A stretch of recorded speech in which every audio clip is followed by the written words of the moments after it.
Peace and blessings, royal family.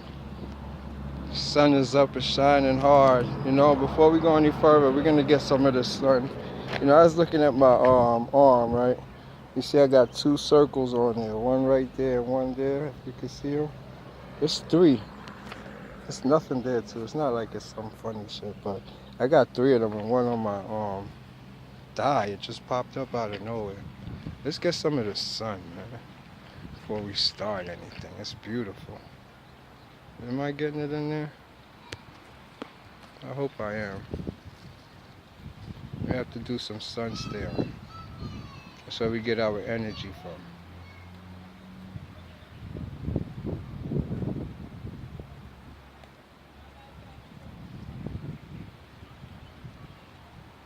I hope it's coming through on the thing. Without the sun energy, I would be nobody. We all be nobody. And I mean not in the sense of how I'm saying it. Not like if the sun wasn't in the sky, I mean, if we wasn't paying attention to it, sun staring, getting that energy from it, we would be unconscious. It's the only difference between most of the people that's unconscious and the people that's conscious. You see, a lot of people who believe that they're conscious is not really conscious. They just more alert in their sleep. Consciousness is a whole nother thing. Becoming conscious is like facing your fears. If a person ain't face their fears, face their dark side, face their spirit, and obtain their soul, there's no way you meet the guidelines or conditions to be called conscious. That's what happens when you become conscious. You awaken. Not like, oh, I'm aware of this, I'm aware of that. No, something happens in your body. Kundalini take care. You have two energies. It's the snake of Hermes. This is how we're going to put it. One goes one way, the figure 8, the analema. Well, look at it not in the sense of infinity sign. Now, look at it more of the braiding of your DNA, which is what you take out from the halfway point of the DNA braiding to the other halfway point, one whole sine wave. You have the fish. We put it sideways, that's Jesus, that's the fish. That's why they have it hidden in symbology like that. They're like the eye, but it's really what I'm telling you what it is. We got two energies. This is what we call the Shakti energy. That's the symbol for the Caduace, or for healing. The Caduace itself, that spear, or we could say sword going down the middle, because it got the thing going across and like the circle on the top, that would be, your higher self, with the brain actually the circle, and what's coming down is the sword or the stick through it, the rod, is your spine. And those two energies crisscrossing down your body. And they don't touch. They're two separate energies. Like one is from, I'm going to put it in my term. One is from the beast and one is from the good. You got them on both sides. You just like how you have one over here, you have one over here. It's the same thing, but they don't touch, right? And so what wound up happening now, those two stay asleep. It's dormant, but they're there for the purpose of awakening something in you. So what happens? Us and now we're not understanding it because we didn't come with instructions. We only get to seek it when we have sex. Those two energy touch. That's when you have climax. The moment of climax is when them two energies touch, and that's what you're feeling. Yeah. So those two energies, that's why you see it like written in all the books, everything. Especially in religion, where you see with Moses, he told them to put up the rod and staff with the snake and everything, and that the people will be healed when they see it. Well, that's what he means. Actually, you're looking at Kundalini right there. That's why the Indians still represent it as that. And so with them having the Kundalini, it's a matter of actually what it says. Stare at it. When you stare at it, it's like it reminds your consciousness of who it was, and you let go of your body. your body is governed by the air, the atmosphere, the God's here. So what they do is they actually now make the body go through a process of how it needs to heal itself. You know, the best way to see that is in alchemy. You know, I love the books. That's my thing with books. Because the books explain everything you're going through. If you don't understand what you're going through, you just got to search. It's out there. But in alchemy, they start telling you the different processes your body goes through. And, you know, the way it happens is that it has to go through this metamorphosis of purifying yourself, because you have to activate your soul. When these two energies go down to a certain level of your body, they touch, which is at what we call the Muladhara chakra, the root of your chakra. Is a sexual energy that's always in a state of, you know, flux. While you're maturing from like 12 on, it's in a state of flux. Most of us try to balance it out by having sex, but it's not actually what it's meant for. You know, we're using our emotions to interpret actions that you're supposed to do. Well, in it now, once this energy start flowing on you, it actually is giving you now your life force to your organs. It's an energy that's supposed to strengthen you, give you psychic abilities by like you holding out. You actually let it build up, and it makes your sacrum bone connects faster. Instead of you connecting older in your life, you get it connected faster, which sends your semen up your spine, your Jacob's ladder. That whole theory comes now into play. And so once you get that going now, it's a journey that we see in the Bible. The whole biblical story come alive as semen. Christ. Think about it. Messiah. Meshi. The anointed oil. Christos. We talking not about Jesus. We talking about a ritual. Christening. Christos, it just meant to anoint. Messiah, massage, rub, Misha. It's a Hebrew word. Look it up. It'll tell you it's to smear something on you. What was there smearing on them? The solar fluid, light. It's deep. It's very deep. You know, it's like I'm giving you advanced metaphysics on theology, biophysiology, everything that you could understand soul-wise. Your soul will understand this more than you trying to figure it out yourself. Just listen to it, and your soul will eventually add everything up and make it make sense. That's the whole idea of this. Once your soul do that, then everything will align. So this solar fluid that I'm talking about now is actually what everybody is seeking. You need it for your existence. You understand? It feeds what you was made of, which is that. You started off as, you know, that say 2 men and women separated as a sperm. You know, the egg is the fertilizer. So that is you. You're always gonna desire that, is to return to that. So get an understanding of what they mean by that, you know. And so now, with that coming into play, the solar fluid, that's what we all chase. It's actually the source of your life force. It's called the life principle because of that. And it's thinned out on many densities, and it's self-activating, like how your sperm have your whole logos in it. Your sperm is a logo. If you never knew what a logo was in the biblical sense, look at a sperm. When you look at it in a circle, a little dime's worth of it, all that information is the information and blueprint for a life, their destiny, everything they're going to go through. So we call that the solar logos. Solar logos, solar meaning the semen. Light itself in its form, in its realest form, is fabric. The fabric of the universe. It's not all that other stuff. It's in this different vibratory oscillation that makes up anything, like all the atoms or the elements of the atomic table. Separately, they're all their own element. Is when they're mixtures now, they make up everything. Imagine if the atoms, the whole atomic table, start playing like a symphony music. You got creation. That's all it is. It's the basics. Like if you knew the atomic table and how each one worked, you would understand how God worked. And that's what like they're here to teach you.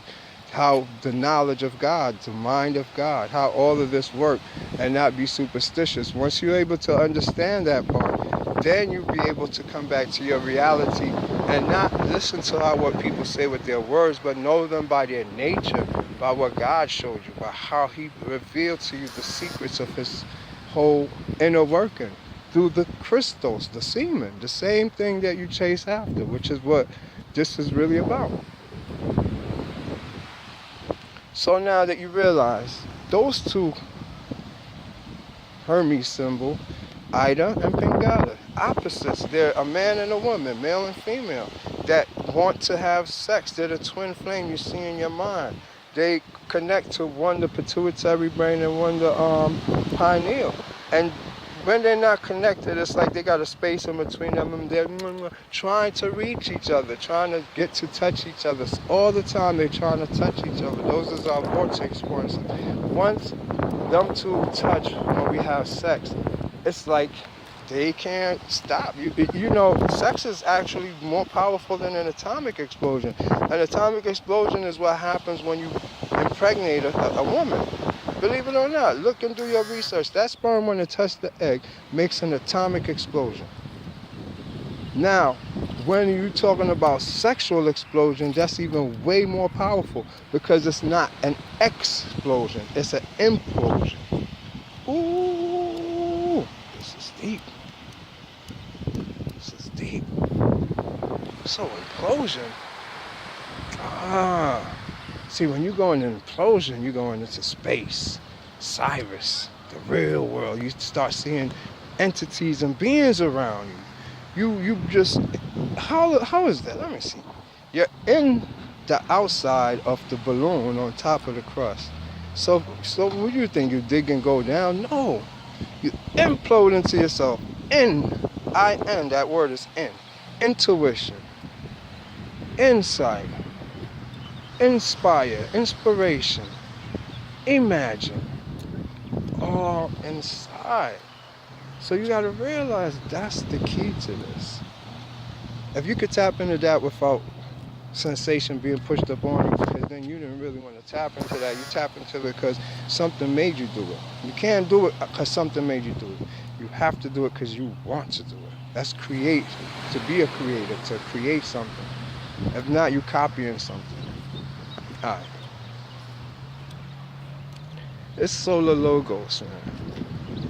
And when it makes you explode through when you have your climax and you start seeing entities, ever happen to you?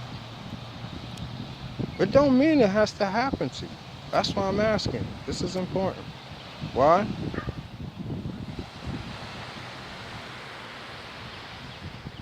Only certain people could do it. It's only certain people could take somebody there. It's not something you could have. You know, from being a man, I'm a man. You know that. What do you think I've been with women. You know, we all mature. I'm up in my 40s now. How? They never actually had a climax. Lived a promiscuous life just like any other human that went from animal self to higher self, or just a priest, the virgin, or Vestal brothel girl to the, you know, educated executive that seek out more. And never came. And never realized there was this thing called coming or climaxing on such a level until they reached the very late stage in their life. So when we're talking about this, actually, these two energies crisscrossing, trust and believe it's people who never experienced that. And some of them will even say they have experienced it.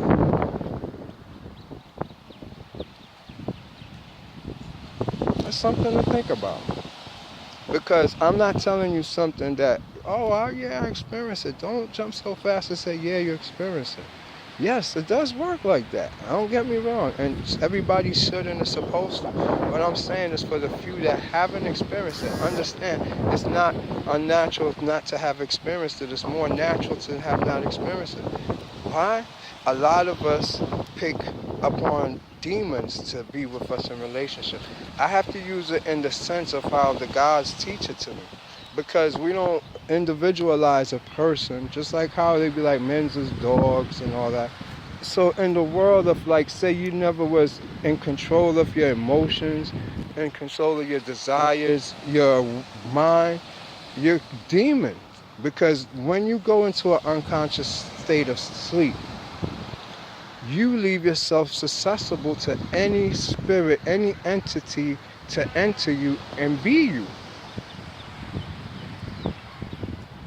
Let's use a scenario. Say a child who's not awake when they're here because they're in the astral. As soon as the body comes out of the placenta and air hit it, demons attack it. Air is demons. Why you think you're in water? Why you think people have to baptize you so you to change your mind, remind you that you was once amphibious and you really amphibious? That's why when you go in the astral world, it seems like you're in water. But for us, it's not water; it's a magnetic field. But we are actually able to adapt to water. Believe it or not, we could adapt to anything. But we just don't understand our own genetics. Now,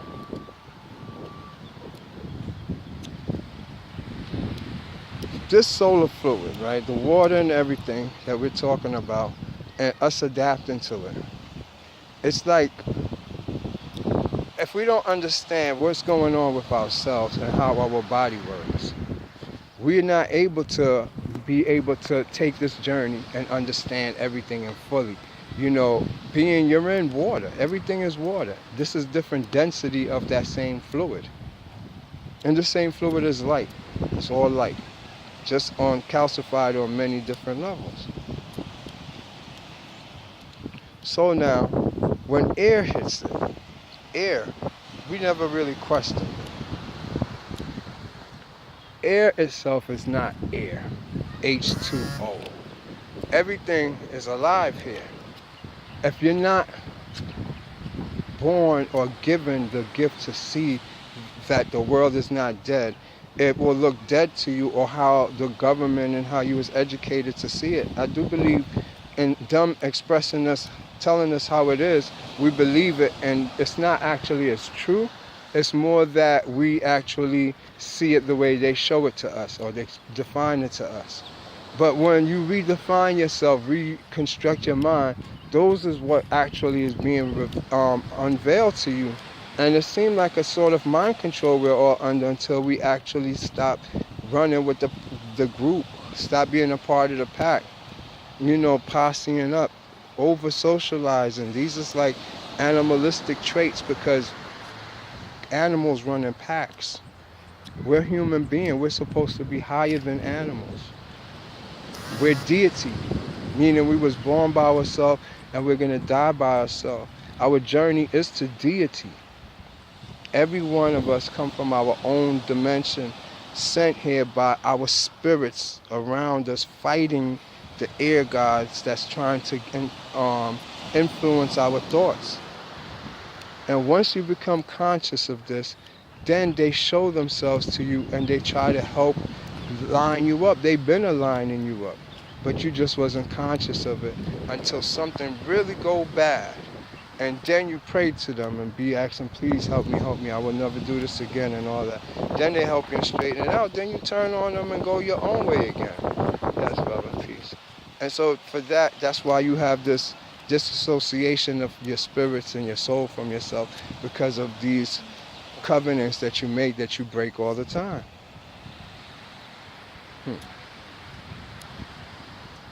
This is deep, man.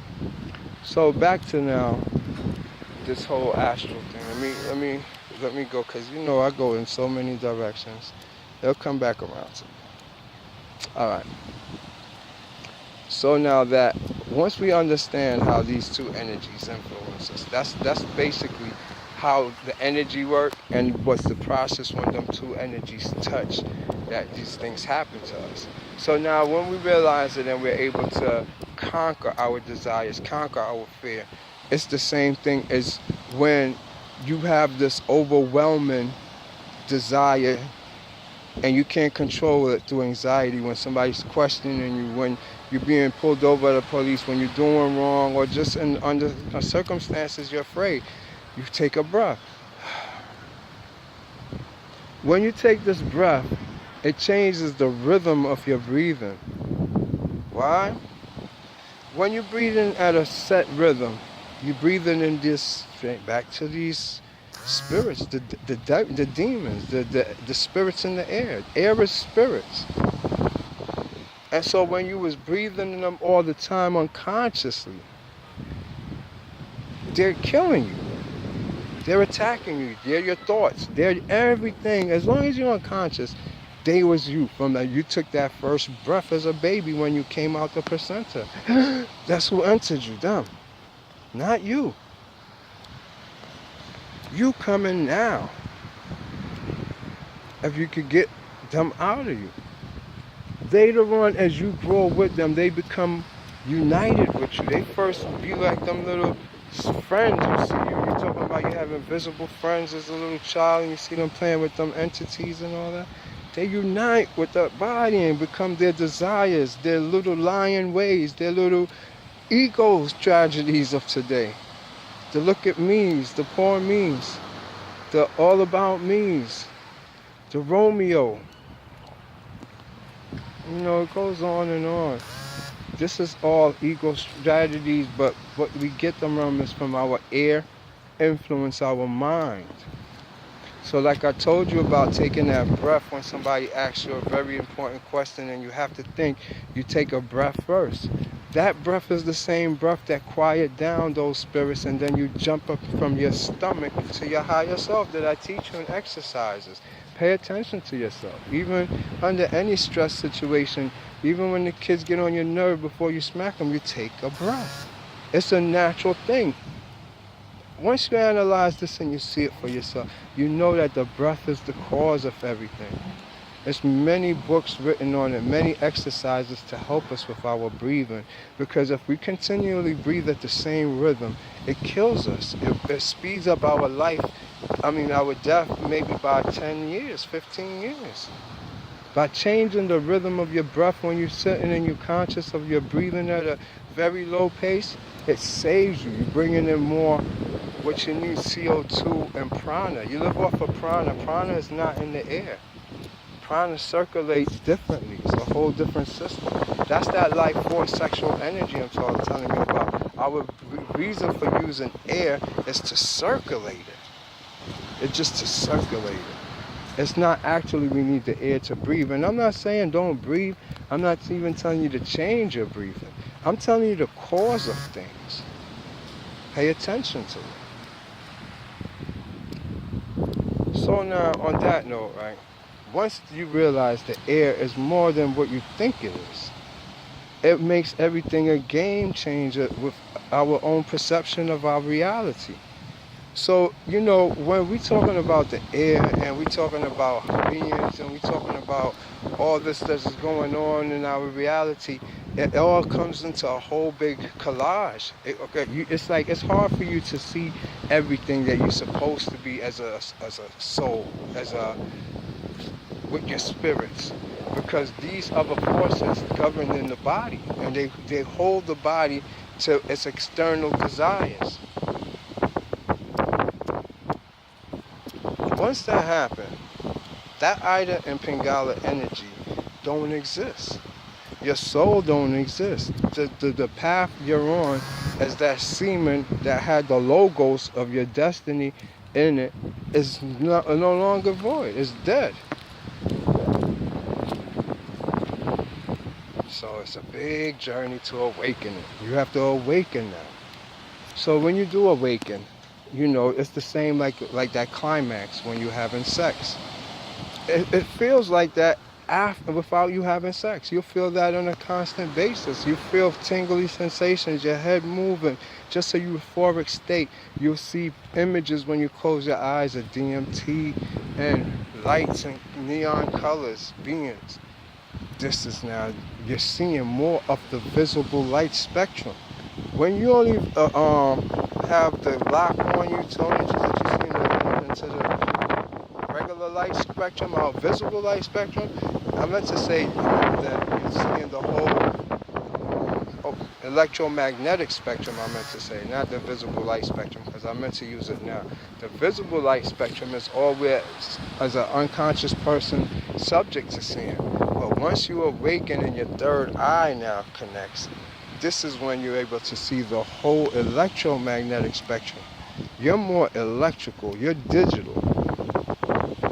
You read signals, just like that's what the air does. The air makes you digital. You understand? That's how they're able to send signals through the air. There is a magnetic field. So we not realizing it. It's the same way when you go to dream, you jump out your body and you're swimming in a digital magnetic field. You in the WW one more WW of the universe, the World Wide Web. So when you come out your body, all type of weird experiences, you go into different times, back and forth, astral projection, remote viewing, you know, trickery going on, curses, love making, underworlds.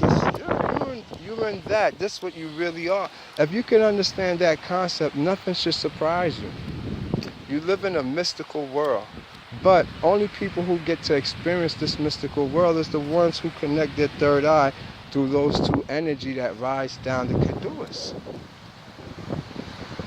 That's why it's symbol is on health ambulances, medical places, and all this stuff, because it's significant. You know, Amenhotep is supposed to be the master of medicine. His teacher was Ptah. You gotta realize that. It's very important. You look at these guys, these is guys. You look at Ptah, he's standing with his penis in his hand. Amun-Ra, standing with his penis in his hand. All of that is Kundalini activation through the sexual energy, the life principle that gives life to your organs. You live off your organs' life force now, because at a certain point we have too much sex. You can't, it don't generate down there. You can't shoot to the astral world because you burnt out that solar logos. It feeds the energy to the organs. The energy from the organs is self-sustaining after a while, and then that energy uses to give you, open up your chakras, give you superpowers, psychic abilities, connect you to ancestors. But if it's burnt out through having sex, you can't do none of those stuff. You got to refrain from sex to where you get back that erection in the morning, or you hump in the bed, and if you're a woman and your vagina get wet, you need that. Y'all ain't ready for this, man. Let me tell you. It's like the air, I tell you, spirits. Every morning, look, they're coming up right there. You see? You want me to shut up right now. I maybe turn it around a different way. It's a face right here, though. He's trying to put up the distraction. He said, time out. Giving up too much information now, buddy. So that's what it is. See, when you're nice like that, you could catch it. See, you turn into the hat man. This the black hat up here. He said he had to intervene right now. See the black hat right up there? That's him. So, and here go another. You see another black hat right here showing you it's real. This another black hat. This another black hat. This another black hat. This one up here too. It's a big one right here. And coming with some glasses on. See, this one you're saying now, you're doing too much. You know, that's family. I understand them. See the side profile right here? The nose, everything, and it goes up into a big hat up there. I can't tell y'all certain part. You see about how I catch everything? That's how swift I am with them, man. It's like they could stop me in 1 millionth of a second and I catch it. That's how on point we are. Well trained. You know, I guess I can't reveal but too much more, but I'll end it off on that note and let y'all know that the Ida Pingala energy, the Caduace sign, what it really means and its influences on your body, and connecting it and actually making it up to your third eye is called Kundalini. That's when you have the Egyptians with the Uraeus on their head. You know, once they have the Uraeus on your head, life is different. You see into the electromagnetic spectrum. Darkness is not dark. It's only dark if you're only using these two eyes. But you have a spiritual eye up here. I hope this information helped you. Let's give a shout out to the ancestors who regulated this and kept it decent, you know. Also, if anything, inbox me or hit me up, universityconsciouscience@gmail.com. One love.